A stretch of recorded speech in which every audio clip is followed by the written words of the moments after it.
अयोध्या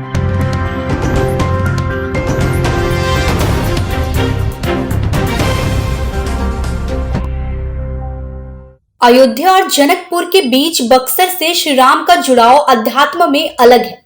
इसी कड़ी में इन दिनों बक्सर के अध्यात्म विस्तार पर लगातार धार्मिक आयोजनाओं के प्रति अब देश के संत महात्मन के साथ साथ राष्ट्रीय स्वयंसेवक संघ भी काफी दिलचस्पी लेने लगा है। बक्सर के श्री सीताराम विवाह महोत्सव आश्रम में परम पूज्य मामा जी आश्रम में पिछले 53 साल से लगातार आयोजित सीएपीएम मिलन समारोह देश के कोने कोने के लोगों का धार्मिक आकर्षण केंद्र के रूप में विकसित हुआ।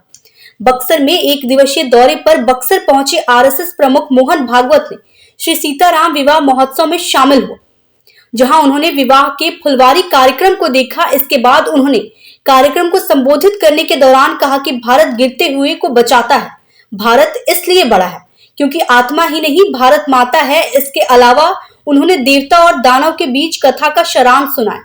आखिर में उन्होंने कहा कि मामा जी से 3 बार मुलाकात हुई है।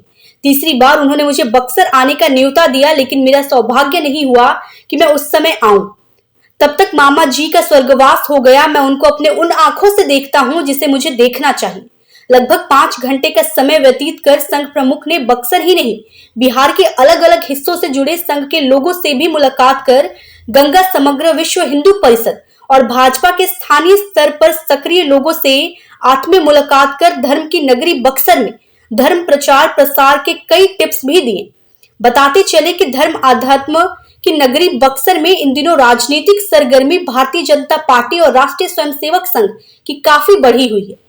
इसी महीने की 8 नवंबर को राष्ट्रीय स्वयंसेवक संघ प्रमुख मोहन भागवत बक्सर राष्ट्रीय संत समागम सधर्म सांसद समारोह में हिस्सा लेकर देश की जनमानस को संदेश दिया था कि देश के संत महात्मा की राय अखंड भारत का सपना पाकिस्तान और चीन में कब्जा वाले भूभाग को मुक्त कर अखंड भारत निर्माण किया जाएगा। संत समागम में बड़ी ही ठोस शब्दों में संघ प्रमुख से कहा था कि देश के संत महात्मा का सपना साकार कर होई ही रामचरी राखा का संदेश दिया था। पुनः आज महज 20 दिन बाद बक्सर का श्री खाकी बाबा सरकार सीएपीएम मिलन महोत्सव के समारोह में शामिल होने बक्सर पहुंचे। बक्सर से बबलू उपाध्याय की रिपोर्ट।